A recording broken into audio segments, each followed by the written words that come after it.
Charlie looks at me because I always took the point. He looks at me and he says, "Why isn't 2-6 going?"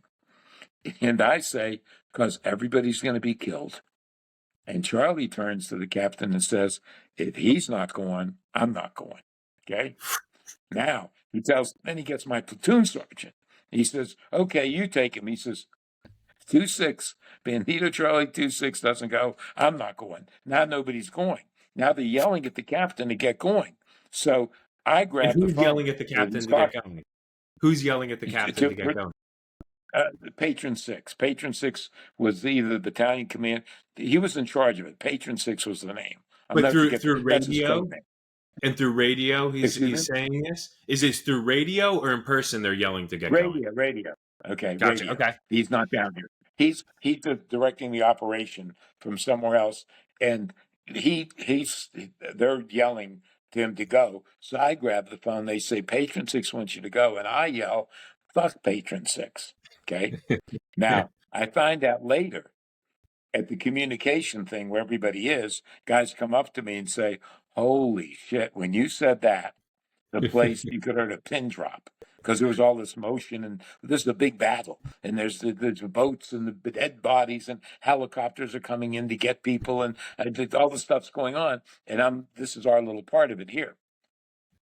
So nobody's moving, okay, with where I am, my people.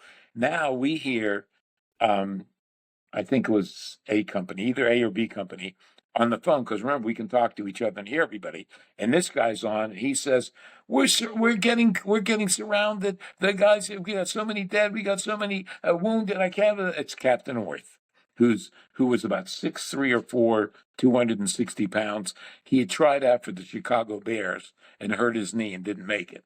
So now he's the captain in the Army. So we all know each other. So he's like in a panic, and people are dead and dying.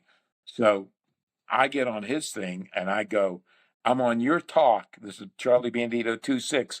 Tell your men I'm coming up behind you.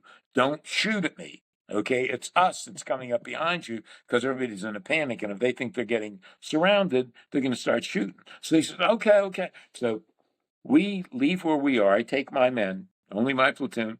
I take my men. We go a couple hundred yards to the right and then start moving toward the sound of the firing.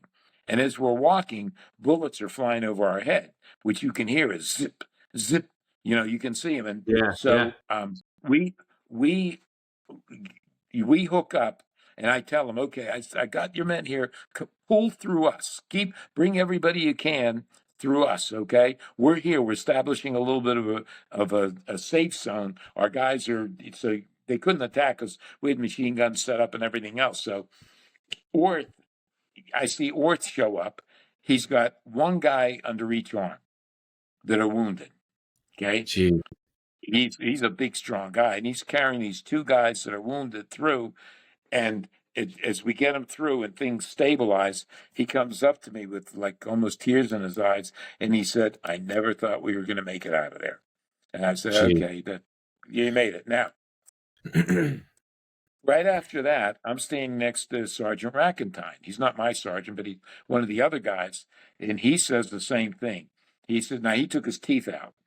He was, he had dentures, but he had taken it out, and he's been in the Army a while. And he's standing next to me, and guys are still coming through.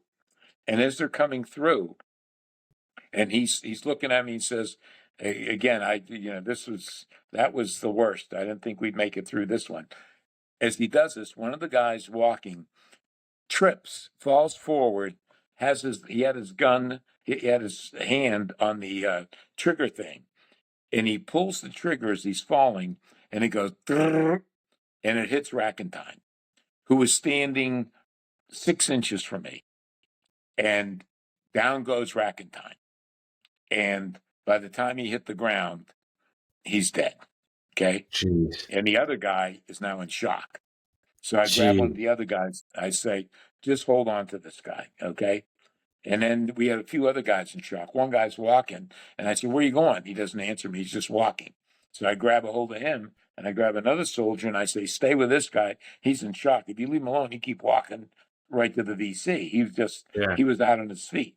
He had, when you looked at him, he was glazed over. So that was probably the toughest mission we had.